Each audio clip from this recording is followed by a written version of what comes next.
maz piebildu vienkārši arī, kas ir tāda mīta, ka tur summas milzīgas. Summas nav mazas. Protams, visas prasības summas. Mēs dzirdējam, ka to miljards būtu jāatmaksā iedzīvotājiem. Tas vienkārši atgādina salīdzinoši.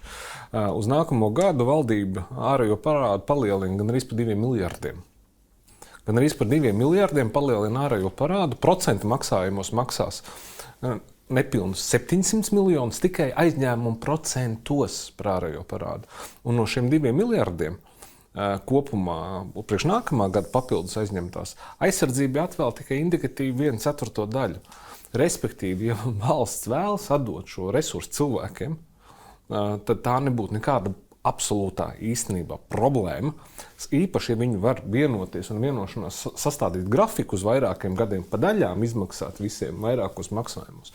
Tas būtu jēdzīgi no valsts puses, un tā nauda, kas aiziet pie cilvēkiem, viņa jau finālā paliek šīs mazās summiņas tepat Latvijā. Viņi paliek pie cilvēku, kurš samaksā vai nu caur lieliem nodokļu maksātājiem, viņi tāpat atgriežas ekonomikā. Tā kā no visiem aspektiem, zinot šos juridiskos argumentus, ko liek juristi šobrīd galdā, bija izdevīgi vienoties.